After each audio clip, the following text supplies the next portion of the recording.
A local author has published a book 30 years after it was originally written.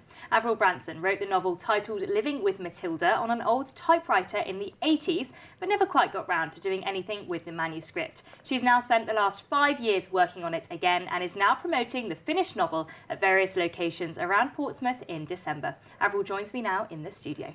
Hi. Thank you for coming in. So tell me all about Living with Matilda then. What's it about? Well, it's based basically lightly on things my son used to get up to with his pet rat. Okay. Little devil he was. He used to terrorise my mother-in-law.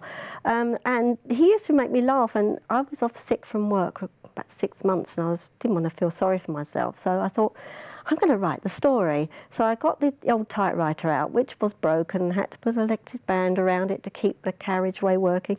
And I came up with the story. And then, of course, I went back to work. The manuscript was put away, gathered dust, and I thought, oh dear, I'm not going to do much with this. And of course, then when I retired, I had more time on my hands. And then I was diagnosed with cancer in 2011, and I thought, I'm not going to sit feeling sorry for myself again. So I started writing again, and I wrote the first book, Watching Over Me, which is a paranormal thriller, and that was published about 11 months ago. And then I found the manuscript for Living with Matilda, and it needed a lot of updating. So I spent considerable time sorting that one out and getting it up to date, and that's just recently published. So, yeah, I'm really, really pleased with it. So how does it feel then for you to obviously have been through an illness and to have books as a kind of memento for that? Well, it's a kind of achievement, really, because it's something I thought I'd never get around to doing. And I thought, well, having had the cancer once, you never know how long life is going to, you're going to be living on this earth. And I thought, well, it's a pity to have done all that work and not do anything with it. Yeah. And if someone can enjoy the stories, that I'd be really thrilled about that. And I've had some wonderful feedbacks about the children's book. I've been thrilled with it. In fact, they'll keep asking me if I'd do a sequel. Well, let's wait and see. We'll see. And have you got a background in writing then? So what made you decide to pick up a pen or a typewriter and start writing? Well, I've always loved writing. I've kept diaries since 1969. I've got all the diaries from when my children were born and all the things that came up, all the events through life.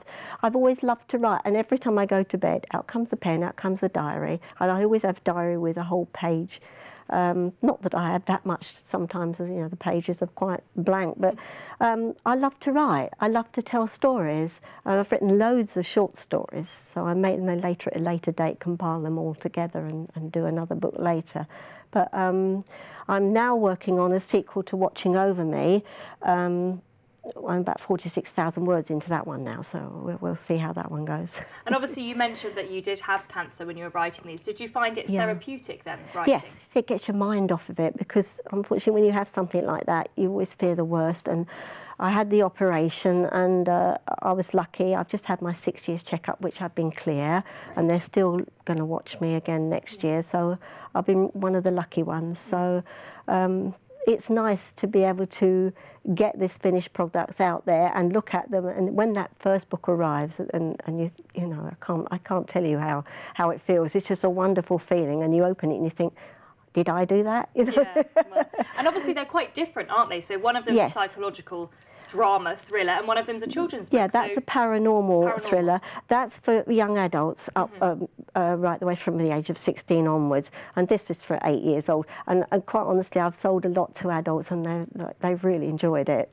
I mean, there's 9 fun-filled chapters there, and I thoroughly enjoyed writing it. It was a lot of fun. It brought a lot of memories back. Where's your inspiration come from then for writing? Well, Daniel was for that, my son Daniel. With this one, I lost my father when I was 3, and I don't know if you've ever seen the film Carousel.